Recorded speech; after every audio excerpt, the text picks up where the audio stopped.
Belum lama ini ada kasus yang menggegerkan dari Cilegon, yang mana ada seorang anak yang diketahui anak politisi ditemukan tewas di Cilegon, tepatnya di dalam rumah mewahnya. Lantas apa saja fakta-fakta tentang kematian anak politisi di Cilegon? Sang ayah Maman baru dilantik Dewan Pakar PKS dan pecat 4 orang. Inilah kasus anak polisi tewas di Cilegon, dilansir dari tribunNewsmaker.com.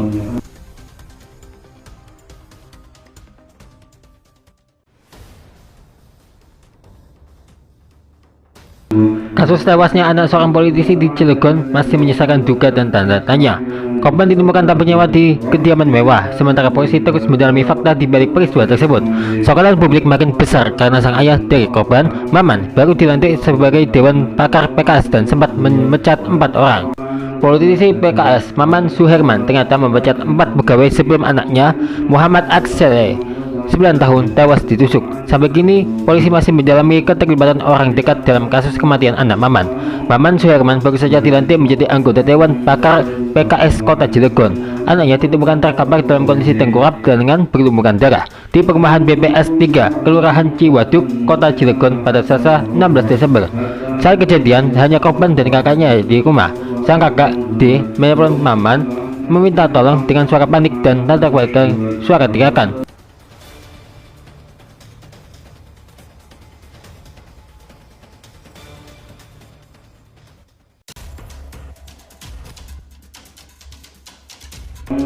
Ketika Maman sampai di rumah, ia mendapati anaknya sudah berlumur darah. Korban kemudian dibawa ke rumah sakit, namun nyawanya tidak tertolong.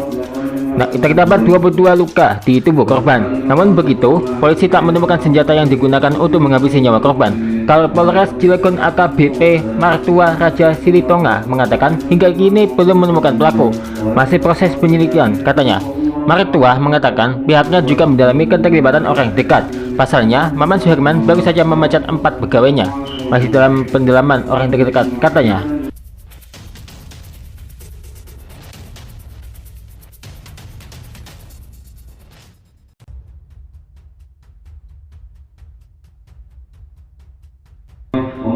Kasih Humas Polres Cilegon AKP Sigit Dermawan menerangkan rumah mewah tersebut ditinggali oleh 8 orang. Rumah mewah tersebut memang dipasangi CCTV, namun kata Sigit semuanya rusak. Bukan hanya itu saja, rumah Maman juga tidak dijaga security, hanya ada petugas keamanan perumahan saja, tidak ada security pribadi. Satpam Perumahan Sukir mengatakan saat hari kejadian sebetulnya ada 2 orang asisten rumah tangga, namun keduanya pulang.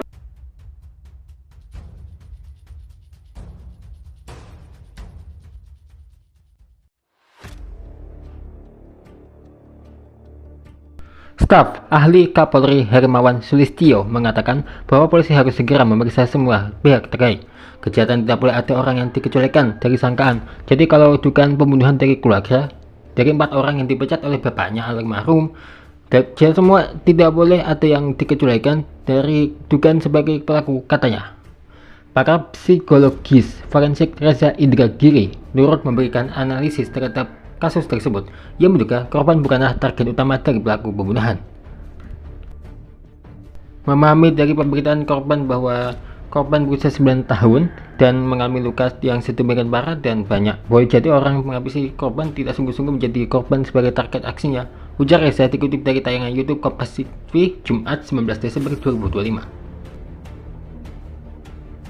Menurut Reza, ada kemungkinan pelaku sebenarnya menaruh kepentingan atau amarah terhadap orang lain di sekitar korban, khususnya orang tua korban.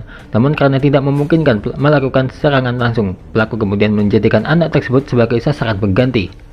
Namun karena tidak mungkin melakukan serangan secara frontal terhadap orang tua korban, maka korban dijadikan sebagai objek pengganti atau substitusi, jelasnya.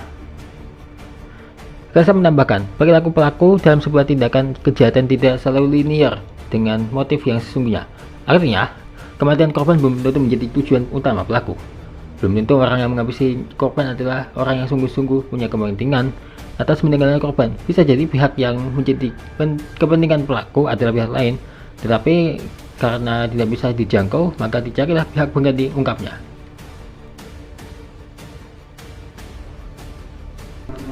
Ia juga menyoroti kerentanan anak-anak dalam kasus kekerasan.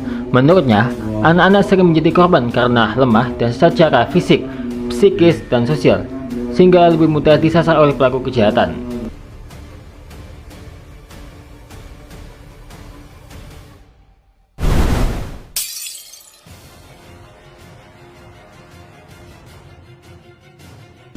Sementara itu ada kasus lainnya di Medan, Sumatera Utara, yang mana ada kasus yang begitu memilukan, yang mana anak SD yang tega membunuh ibu kandungnya. Bagaimana kronologi kejadian itu? Inilah kronologi lengkap siswi SD diduga bunuh ibu kandung di Medan dan juga fakta-faktanya.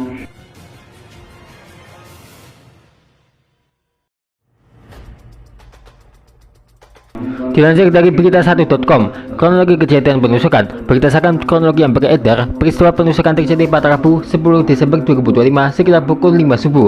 Saat itu Faiza Soraya tidur di lantai 1 bersama kedua anaknya, yakni A dan AJ. Sementara itu, sang suami AH beristirahat di lantai 2 rumah. Situasi berubah drastis ketika AJ, anak pertama korban, mendapati kondisi ibunya yang telah bersimbah darah. AJ kemudian berteriak meminta pertolongan. Mendengar teriakan tersebut, AH segera turun ke lantai 1 dan mendapati putrinya A sedang memegang sebilah pisau. Korban ditemukan tergeletak lemas di atas tempat tidur dengan banyak luka tikaman di tubuhnya. Berdasarkan hasil pemeriksaan awal, polisi menemukan sedikitnya 20 luka tusukan yang menjadi penyebab kematian korban. Melihat kondisi istrinya yang sangat kritis, AH segera meminta bantuan kepada tetangga sekitar. Warga kemudian melaporkan kejadian tersebut kepada pihak kepolisian. Tak lama berselang, petugas Polrestabes Medan tiba di lokasi dan langsung mengamankan tempat kejadian perkara.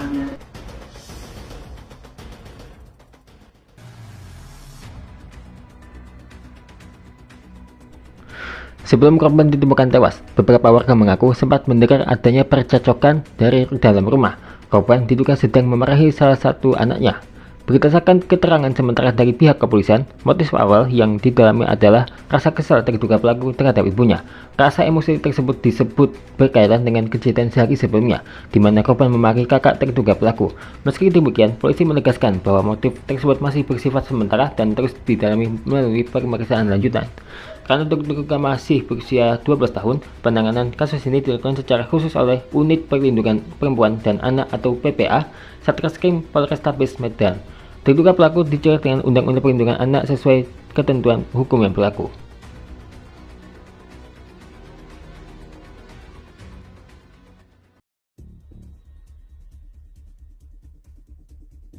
Nah, hal tersebut membuat keluarga ragu jika pelaku penusukan Faiza adalah anak usia 12 tahun.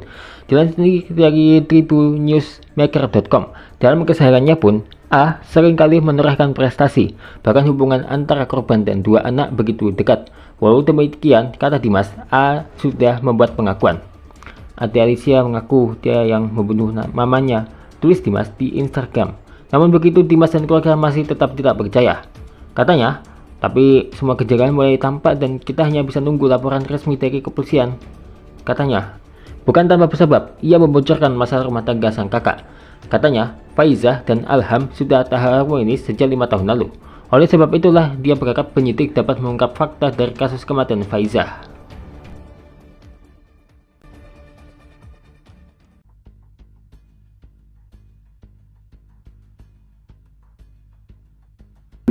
Usai kejadian dan sebelum merekonstruksi, AI sebagai terduga pelaku mengurai curhatan.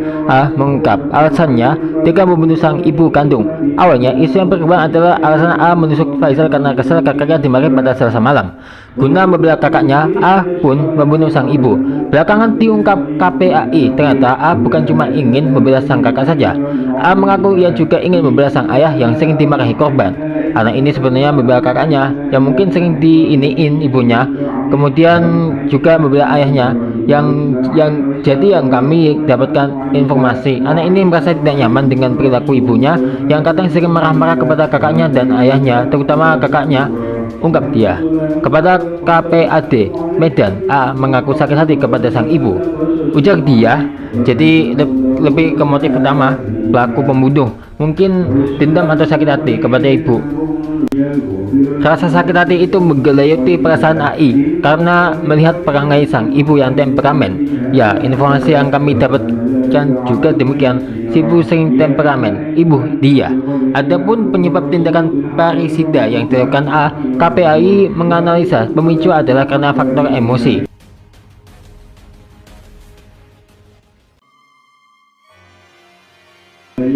Sementara A telah mengurai pengakuan soal pembunuhan keluarganya justru tak percaya. Salah seorang anggota keluarga korban Faiza, yakni Dimas, menyebut kasus pembunuhan Faiza tak wajar. Dimas ragu kalau A lah yang menghabisi nyawa ibunya sendiri. Karenanya, Dimas pun menjabarkan temuannya perihal kejanggalan kematian Faiza tersebut. ADA ngaku dia yang membunuh nama mamanya, tapi semua kejanggalan mulai tampak dan kita hanya bisa nunggu laporan resmi dari kepolisian. Dan saya harap penyidik bisa mengungkap kebenarannya karena ini terlalu banyak kejanggalan, tulis Dimas dalam postingannya di Instagram Selasa 16 Desember lalu. Terkait dengan pengakuan anak tersebut, keluarga besar korban mencium kejanggalan. Salah satu kejanggalan yang diurai Dimas adalah perihal jumlah luka tikaman di tubuh korban. Dimas ragu keponakannya itu bisa tega menusuk ibunya sebanyak puluhan kali. Logika, ini adik masih kelas 6 SD, bukan SMP ya kawan-kawan. Dan luka tusuk ada 20 tusukan, logika aja gak teriak mamanya kalau gak dibekap, pungkas Dimas. Penikaman lebih dari 20 tusukan di punggung, perut, tangan, kaki, dan kepala korban, sambungnya. Lantaran hal tersebut, Dimas meminta agar polisi mengusut tuntas kasus kematian Faiza.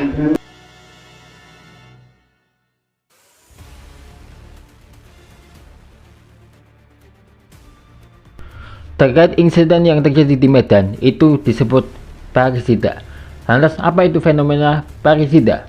Parisida adalah istilah yang merujuk pada perbuatan anak yang membunuh orang tuanya, yang seringkali terjadi dalam konteks yang mengejutkan dan kompleks. Parisida dapat terjadi akibat tekanan psikologis, konflik dalam keluarga, atau masalah sosial dan ekonomi yang mendalam. Dalam beberapa kasus, anak-anak mungkin merasa tidak dihargai atau dituduh mencuri dari orang tua mereka, yang dapat memicu kekecewaan dan kebencian. Parisida juga dapat dianggap sebagai tindakan yang sangat berat dalam pandangan budaya dan agama, seperti dalam konteks Islam, di mana orang tua memiliki peran penting dalam perkembangan anak. Fenomena ini menunjukkan pentingnya pendidikan nilai-nilai keluarga dan dukungan sosial untuk mencegah tindakan kekerasan yang berat.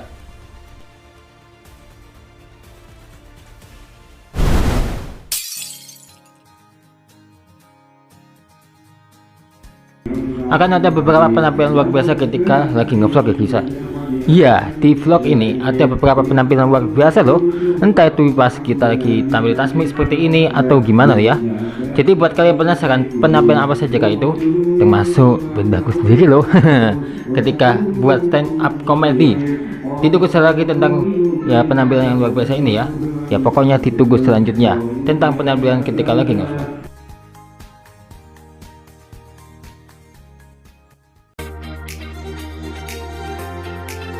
Terima kasih ya telah menonton.